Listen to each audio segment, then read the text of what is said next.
I'm Rachel Horgan. Join me each episode as I sit down with a guest co-host covering the latest business stories in the Seattle area. We'll read the news so you don't have to. This is The Weekly.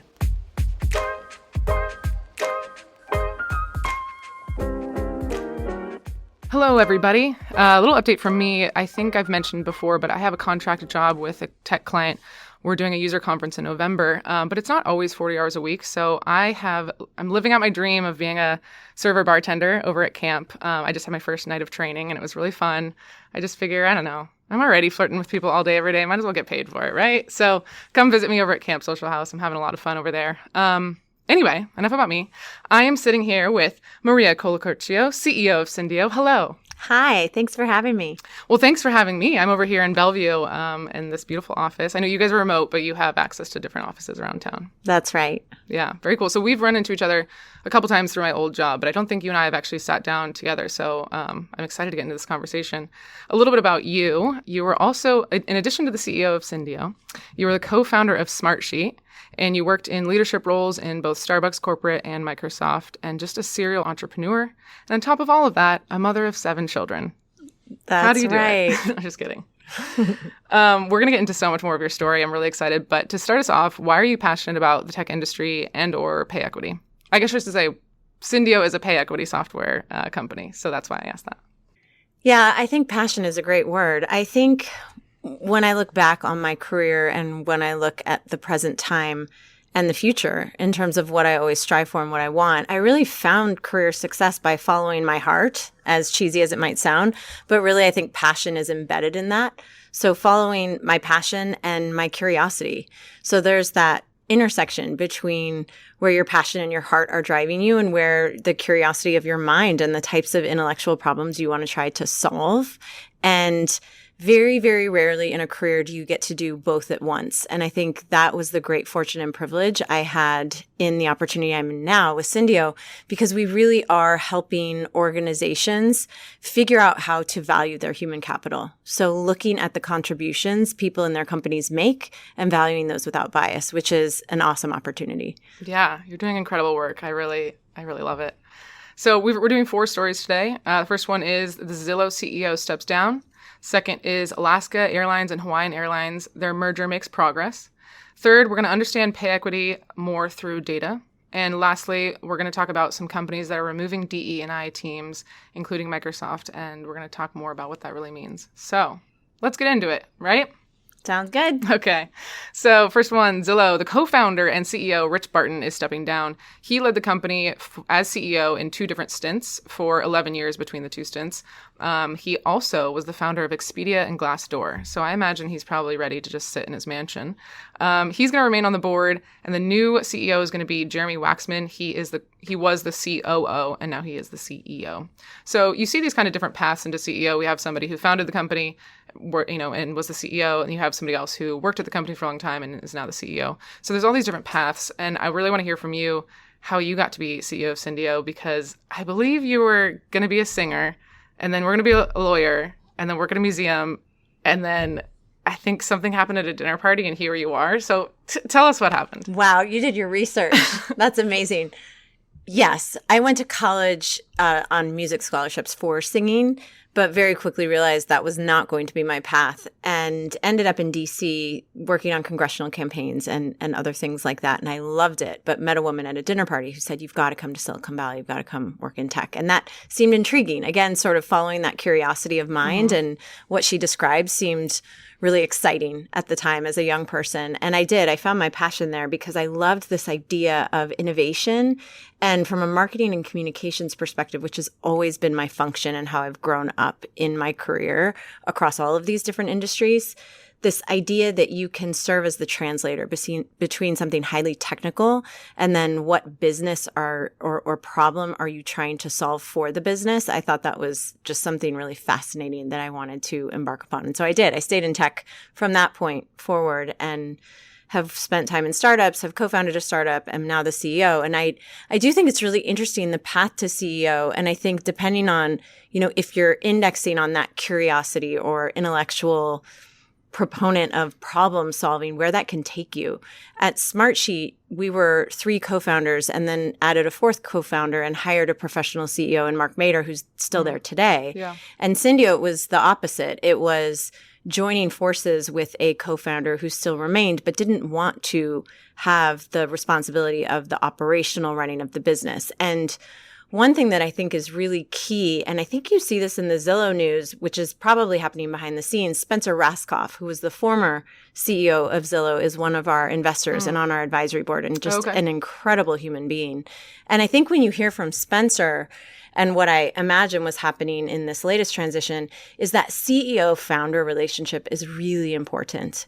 And so with Zev, who was the co-founder of Syndio, and myself, when he brought me on as CEO, that was one of the things that to me was make or break in terms of the trajectory of the company, whether we would be successful and how we were going to move forward. You've got to have that solid relationship. You've got to see eye to eye, and you've got to be willing to take a step back and really have respect for the person's role and responsibility in a way that gives them room to make mistakes, to thrive, to have opinions that are different and disagree and commit and sort of go on this journey together. So for me, in terms of path to CEO, that founder-CEO relationship, regardless of whether you're the founder, in Rich Barton's case, moving into CEO, or vice versa, is the key to success. Why do you feel that you and your founder had such a great relationship? Do you feel like it was the open communication, or kind of what made that happen? I think a couple of things. Number one, we had such different strengths. He is a PhD, JD, data scientist, labor economist, and I am a serial entrepreneur, SaaS, business-to-business software person. Yeah. So we just had these complementary strengths that worked really well together. That's awesome. So yeah, I've done a lot of research on your Syndio time, but you, like you mentioned, you also co-founded one of Seattle's biggest tech companies, it seems, is Smartsheet. So what was that like in the, ground floor? You said 4 of you together, putting that together. Just, share with us a little bit more what that experience was like. Yeah, the early days, there were 3 of us who came out of Onyx Software, and it really was everything that you read about or see on TV. In the garage. It was a log cabin and massive rolls of butcher paper and a lot of drawing and a lot of talking to people, asking them, is this something you would pay for? How much would you pay for it? And so it really started with that idea that was the culmination of really Brent Fry's experience as an executive, and a whole bunch of folks sitting around an executive table and making decisions, and then going off to do their various tasks or functions, coming back and not knowing where anything stood. Like what happened in between those 2 Friday meetings. Yeah. So I think it really served a massive need in the market. And one of the things that I realized from the Smartsheet experience is having a particular audience, a buyer that you can identify, is really, really important, specifically in the early stages. With Smartsheet, it's an ubiquitous software platform. You can use it for myriad things. You can use it for applicant tracking. You can use it for event planning. You can use it for task management. Yeah. But we were sort of selling to anyone and everyone in the early days. And with Syndio, what I really wanted to do differently was identifying who is the buyer and who are we solving this problem for, and how can we be really targeted about that in the early days when you're trying to get really specific and nail product market fit. Yeah. So that was kind of one of the differences in terms of the early stages of each company. I love that, because when I first sat down, you're like, who's your audience? Tell me specifically. So I love it. You live and breathe it. So, you didn't found Syndio, but you got this phone call to become the CEO. How did you get yourself into a position where you were called to do that? I remember the phone call so specifically. Really? I had flown to LA to present to the board of directors, and they wanted to see a 30, 60, 90-day plan. At that point, I had been doing some advising of Zev. Okay, so you were advising Syndio, but not on their payroll. Exactly. And the moment in which I got the call, I was nursing my child, who was at that point 3 months old. Wow. So it was a pretty big moment. And I think a really important moment for people who want to take on stretch opportunities, because the initial thought in my head as I have this baby physically, literally against my body, I looked up at my husband and I said, there's no way I can do this right now. Yeah.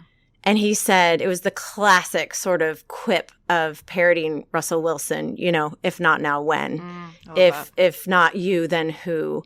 And even though, we cracked up about it, as cliche as it was, the sentiment was exactly spot on, because there are so many things in life that I think you can always be pushing them out of sight, out of mind. You can say, well, as soon as this happens, then I'll start focusing on my relationship. Or as soon as, I get this job, then I'll be really happy with where I'm at in my career. Or as soon as I make this much money, then I'm going to go off and take that trip. You just don't know. You just don't know what's going to be around the next corner. And so I think it's really important that you take that stretch opportunity, you take that trip, you spend that time with the person that you need to spend it with. And that was one of the classic sort of linchpin career pivot moments sounds like it. In my career. I love that. So, one more question on your path to CEO. I guess after this time at Syndio, if and when you decide to step down, would you want it to be an internal hire like Zillow did, or would you want it to be external, or have you given that much thought? Yeah, I don't know that internal or external. The internal-external feels not as relevant for us as a private company with 150 people. I think what's really important to me is that the right candidate, the right succession plan is a candidate that embodies the passion for the space and solving the problem, because we are after a massive mission. So when you think about helping companies identify how they value talent, so what are the things that they pay for? How do they pay people? Why do they pay them what they pay them? And then intersecting that with pushing toward a world in which the pay gap just is eliminated, I think is really important in a role like mine, that you have someone with the passion and the drive and the dedication to the mission, as well as obviously the business acumen and the understanding of the industry and the audience and software. What I like about you is that you've twice from some interviews I've read that you've taken a chance on somebody that doesn't have the particular exact experience. I think you said you hired a lawyer to be your VP of sales, head of sales, and I think a veteran to come on, or maybe that was over at Starbucks. But I really resonate with this. I think I've mentioned this before, but my first job was a front desk supervisor at a hotel, but I'd never worked at a hotel before. And the GM said, look, I can teach you how to check somebody in. I can't teach the leadership skills that you already have. So I just love that that's, part of the way you run your company. And I imagine that would come into play when you're looking at a CEO. Is that right? Yeah. And I think what I've learned is that over the course of a company's trajectory, particularly a startup, as you move through early stages and scale stages, specific areas of expertise and industry experience are more important in some phases over others. So in the early days, there's a lot of those leadership, those build skills, sort of that grit, that entrepreneurial spirit, that ability to wear many hats, that adaptability is key because things change constantly. And then as you grow, as you get more process oriented, you're attempting to get more predictable, you're attempting to hit scale, you start to value a little bit more folks that have been there, done that, had that experience, and have done the good, bad, and the ugly. So they have some failures they've learned from, they've made mistakes, but they would change the way they would do things in the future. And you start to bring that to bear. So I think it also depends on where you are as a company. And when you have that flexibility across roles, really taking a chance on folks that exhibit the types of skills and experiences you need. Yeah, well said. All right, we're moving on to the next article, which is Alaska Airlines and Hawaiian. So Alaska Airlines is one step closer. They have not merged. They're just a step closer. That's what the article is about, because the U.S. Department of Justice chose to not challenge the $1 billion deal. They said, speak now or forever hold your peace, and they didn't say anything. This is a little bit surprising because the Biden administration has been a little bit more strict on preventing monopolies, trying to protect the consumer. You have seen this a little bit with the Albertsons-Kroger potential merger. They also previously blocked JetBlue from buying Spirit. Their reasoning was that they were both budget airlines. They were worried that they were not going to be able to, they were just going to charge more. So the next step on this is that they still need approval from the Department of Transportation. And if it's approved, it will be the biggest merger since Alaska bought Virgin America in 2016. So Maria, in your personal opinion, do you think the deal should go through? Do you think it's too much of a monopoly?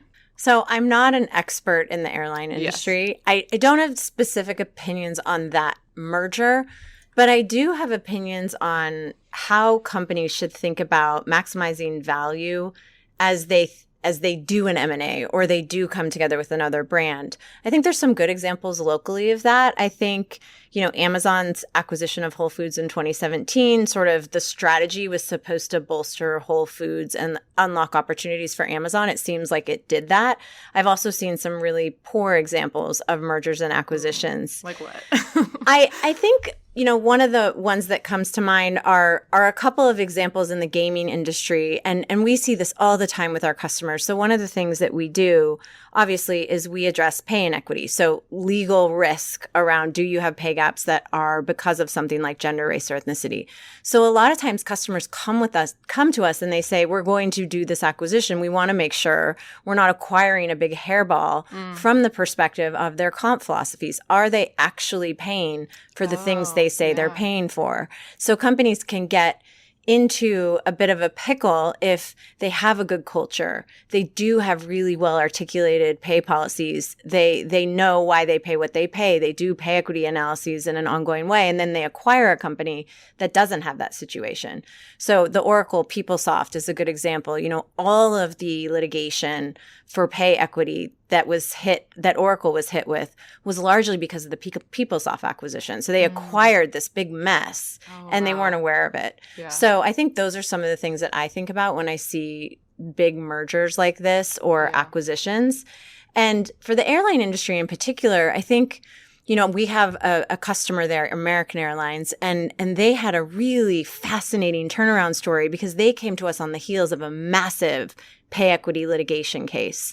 And they decided to take that and use it as a way to turn around their culture. So they went from being the subject of a pay equity class action to investing in software, committing to fair pay, and now they're one of the first companies that decided to get certified around their pay equity, and they continue with that commitment. So I thought from an industry perspective, they were a really interesting example of how they kind of turned a really terrible situation into one that was positive for their business. So what you're saying is that Alaska, Hawaiian, if you're listening, before this merger goes through, give Maria a call. For reals, though, they should. And then I guess some of my friends that have started companies, the goal is to get bought. And I get that financially, but I get a little worried about the lack of control after you're bought. Was that a goal for you? I know you've started a few other projects and stuff. Is that always the goal? I don't think that can be the goal. I think the goal has to be to build a durable business. Yeah. And to achieve something in a way that gives you and your shareholders, and most importantly, your employees, the maximum number of options. You want to provide, as the CEO, optionality. So whether that is building a strong, profitable business that's going to be a business that doesn't have to keep raising money, but just becomes profitable and can start creating earnings and wages from the profit that you make, or if it's having some sort of merger or partnership or being acquired or going public. I think my job is really, how do I maximize the number of options that we have for growth as a business so that we can really clearly identify and decide when one of those opportunities comes our way, do we want to bite on this opportunity or do we not? And never being in a place where your back is against a wall and you don't have leverage and a lot of options. Okay. We're into the pay equity portion of today's episode. And Maria, let me tell you, I have done a deep dive on pay equity. It's my hyperfixation for the past week. So I'm very excited about this. I found an article. It's just kind of a one random article that's recent about pay equity is my way of kind of inserting this conversation here. Let's start with, what are pay gap truthers? Oh, you found that one. That's an oldie but a goodie.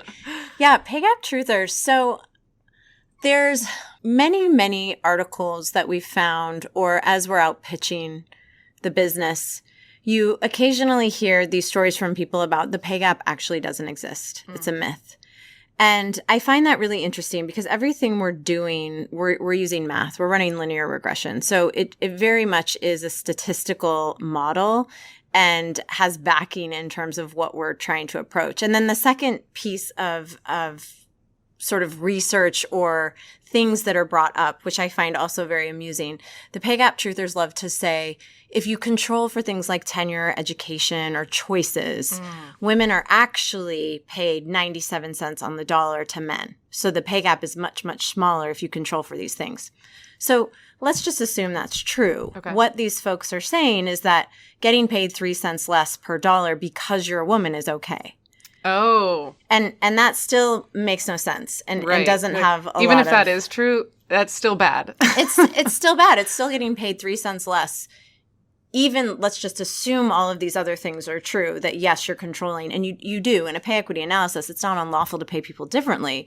You can pay people differently with a disciplined methodology as to why. So we pay for tenure, we pay for education, we pay for these skills, and then you run the linear regression and you rule out that gender is a factor or it is a factor. And so I think let's reiterate that, because I think some people are like, I don't want to pay every single salesperson on my team the same. So-and-so is a lot better. We were saying, great, you can. You just have to have a reason for that and to document it. And if it's performance, fine. But we need to write that down. Is that right?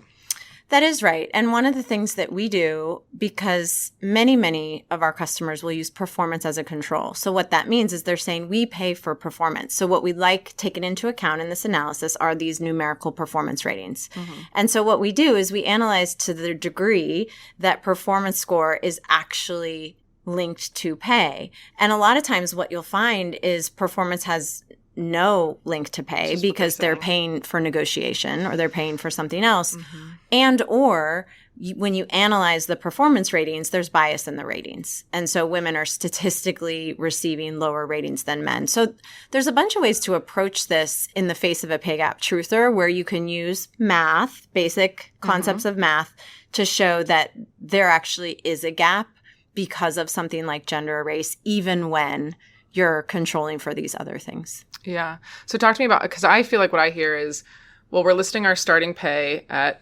whatever, $80,000, and we would never, offer more to a man than a woman. Tell me a little bit more about what happens after somebody gets hired and how do women kind of start? I guess we're not only talking about women, we're talking about any kind of underrepresented community. But let's say a company is really great about hiring somebody at the right starting salary. What happens throughout the process of being at that company, and how does Syndio help? Yeah, actually starting pay is one of the biggest. Oh, is it? So we're points. still not doing well there. Yeah, starting pay is one of the biggest factors better. Because if you start, a lot of companies have this sort of start low, stay low philosophy. And if you do that, it's going to take people so long to catch up, and it really compounds over time. So I think one of the things that's interesting is we're in the midst of a massive shift in terms of transparency. And the era of transparency is being driven by a couple of things. Number one, salary range transparency. So now about 1/3 of employees in the United States are covered by some sort of salary range legislation. What that means is your state says any job posting or advertisement has to include a good faith pay range for what that role will pay. Yeah.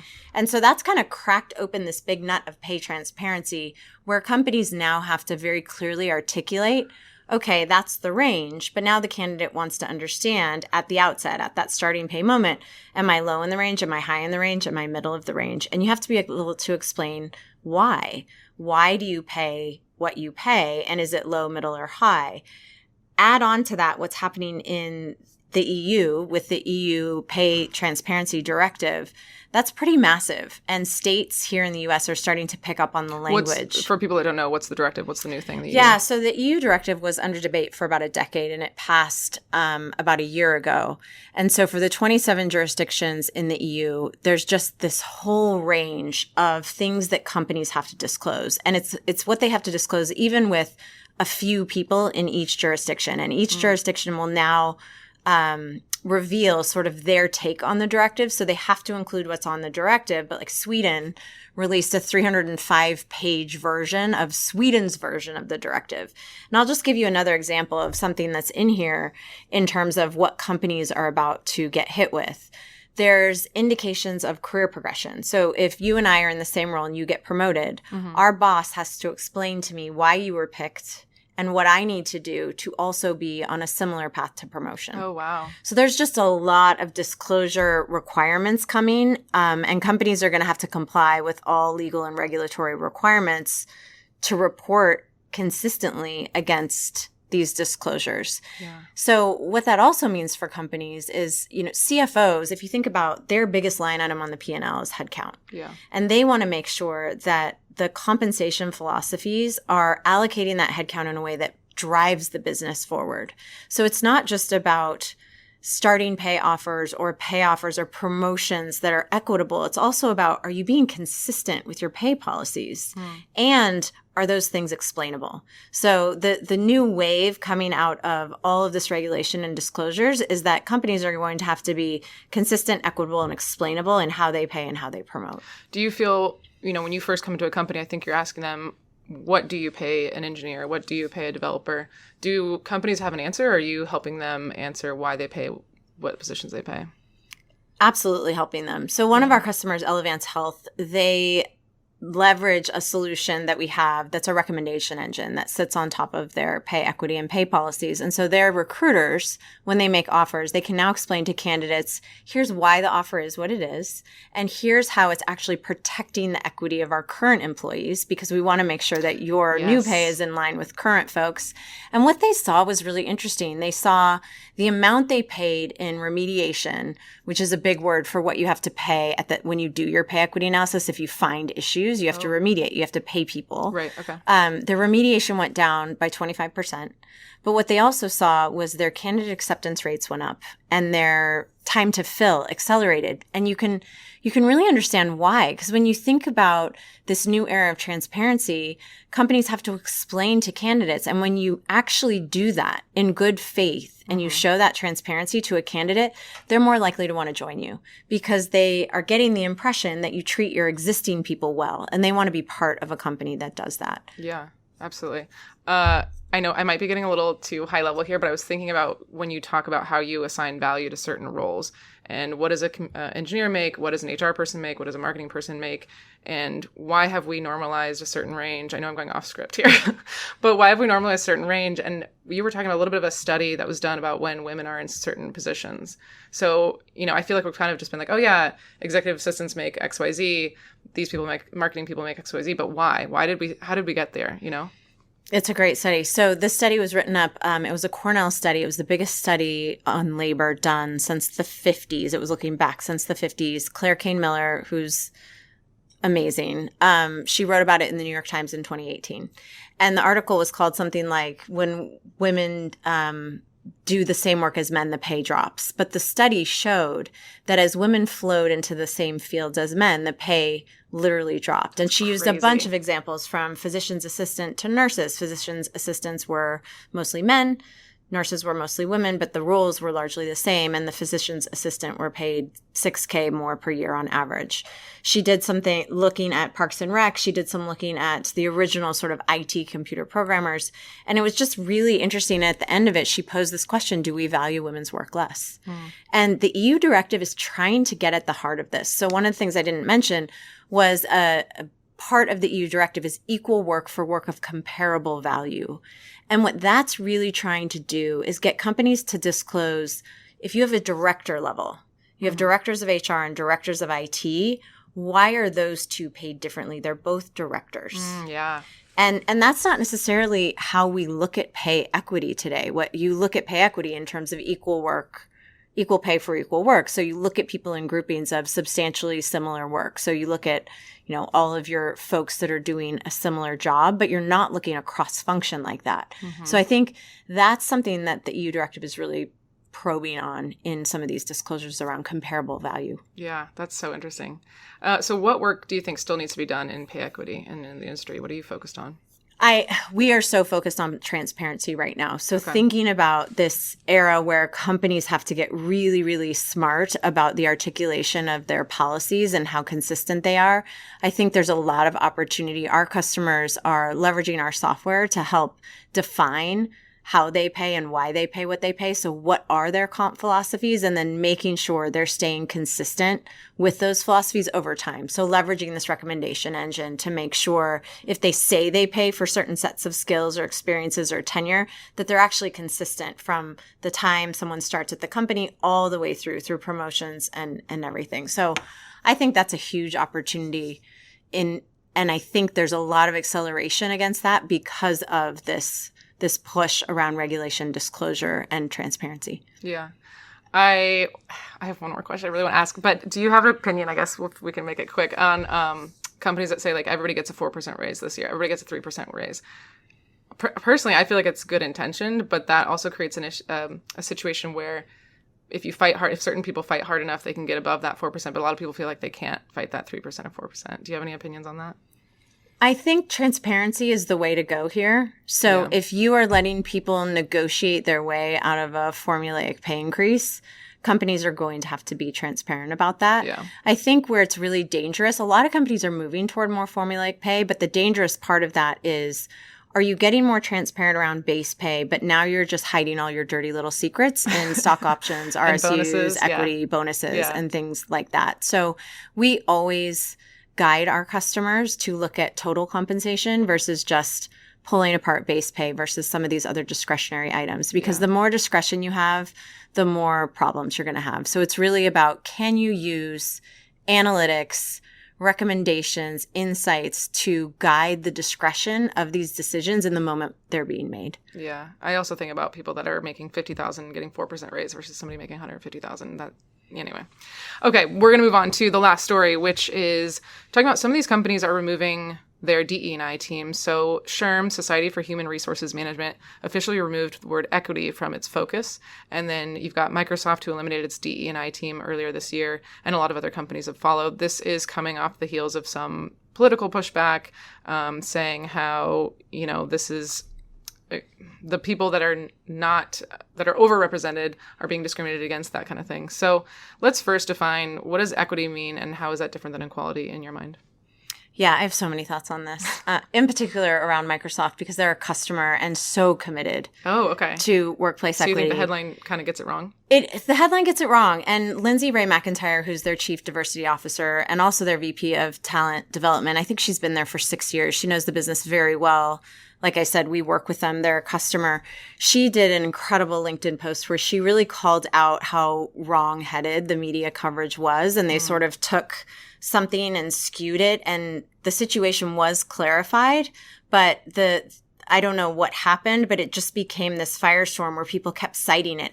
I still hear people citing it. This Microsoft sort of gotten rid of their focus on and commitment to workplace equity. And it's just not correct.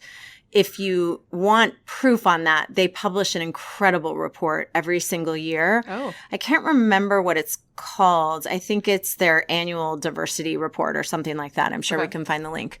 But they've been incredibly committed to this work, and they're committed not just to the work, but being transparent about their progress in the work, which I think is really important. As far as the backlash, I think it's no question that the DEI industry made some missteps. And I think when you look at the work we do as an agnostic software provider, it's all about, you can't favor or disfavor any one particular group when you're looking at this stuff. So if we have customers that are analyzing representation, or they're looking at promotion, or they're analyzing things of that nature, we don't just flag one particular group. You can't favor or disfavor a group. You can't hire someone because of gender or race. You can't promote them because of that. And so the software will flag where there are discrepancies that are statistically significant, no matter what the background of the group may be. So I think that's the really important point, is that when you think about quotas, when you think about some of the things that were happening in the DEI industry, I think there were valid claims in certain cases that certain groups were being favored. And I think that's what's created this snowball effect, to the point at which many, many companies who were being performative are now, it's obvious they were being performative, but the ones that are really committed to the work and believe in it, like the Microsofts, like the Lumens, like the Walmarts, all of whom are customers of ours, they're staying committed. So the ones that are backing down, I think the commitments were performative from the start. That's interesting. Do you feel when you were working with these companies, a company with a DE&I team is helpful, or do you feel like they can be successful without having a team if their leadership is transparent, like you said, and has the right policies in place? I believe personally, from what I've observed, is that forward-thinking companies, including a lot of the Fortune 500 ones I named, who we work closely with, are not just acknowledging DEI's value, but they're embedding it operationally into the function. So it's kind of like, at a company, do you have a department of respect and dignity? Well, no. It is up to the leader of each function to ensure that their function is treating one another, and cross-functionally across the company, they're treating people with respect and dignity. You don't have a department of it. Yeah. So I think the best companies are really embedding this into the core of their operations to drive the right set of values across hiring, retention, using it to their competitive advantage. I think it's really become a non-negotiable path to success. And you're seeing that in how these companies value their people. Yeah, obviously I know diversity is important and something I got to witness. I was at a company for 5 years. We did 30 to 40 events a year. Every event had between 5 and 30, whether it be speakers or honorees. So I'm talking hundreds of people I've been in the room where we decide who goes on stage. And if we were to just take the nominations that we received online, our awards programs and our speakers would look really different because we had to be intentional about seeking out and finding the right people. And it doesn't mean that they aren't qualified. I think I get really frustrated when people think that merit and diversity are they can't be the same. They're like, well, we want the right person. We don't want to just hire a diverse person. I'm like, hey, guess what? That they could be the same. So I get kind of frustrated when people. I had a client that, he was in charge of choosing the speakers, and I had a debrief meeting, and I was like, next time let's try and maybe get a woman. He's like, oh no, I'd love to have women, but there's not that many women in this industry, and it was more important to have like the right speaker. And I didn't say anything, but I was like, you really couldn't find a single CIO that was a woman in the state of Washington? Like, were you just lazy? You know what I mean? So anyway, I think this whole conversation around DE&I, I want to reiterate that it does have to have some proactiveness to it. Like you were saying, it has to be in the culture. You can't just sit back and let the chips fall where they may. And you have to analyze it. Right. What gets measured matters, right? As they say. And I think it's one of those things when you think about as compared to what. So if you're trying to hire more women, but you're only hiring in small rural towns and you're looking for highly qualified technologists who are women, you may not be finding them there. You may have to change your strategy. Because it's always compared to what? Are you doing well as compared to the pool in which you are fishing? And so I think that's another thing that where analysis and benchmarking become really important and really useful. You're able to see, am I doing well based on where I'm looking? Am I doing well based on the other companies in my space? Am I doing well based on the pool from which I'm pulling? Another interesting stat. So we haven't released our 2025 Workplace Equity Trends Report yet. It's publishing in October. But one of the stats... Sneak peek. Yeah, sneak peek. Exclusive on the weekly. I thought this was interesting.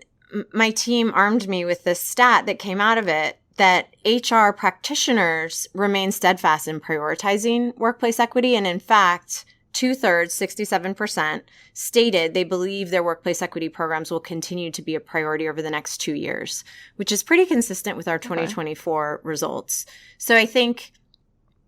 again, I think there's a lot of news here. I think there's a lot of news that we should be listening to because we have to make sure that this is done right. This is done well. This is embedded into the operations of a company and that we're leading with not just the moral case, but the business case. And it's very clear to me that there are many companies who still really believe in this work and are committed to it. Any other fun stats in there? That's the only one they gave me. Oh, man. Okay. That's the only sneak peek I got. Anything else you want to share on pay equity or DE&I before I close out? No, I think we covered it. I think the biggest thing for companies to know if you're leading a company and you're listening to this, that this era of transparency is very real. And the global compliance reporting requirements are going to continue to accelerate. Okay. Well, I always want to close out with what's a piece of advice that you want to share with our audience? The one I've been citing the most lately is that the best shepherds smell like sheep. Okay. I have not heard that one. Please explain that one to me. I can't remember where I heard it. I definitely didn't come up with it, but it's a leadership principle.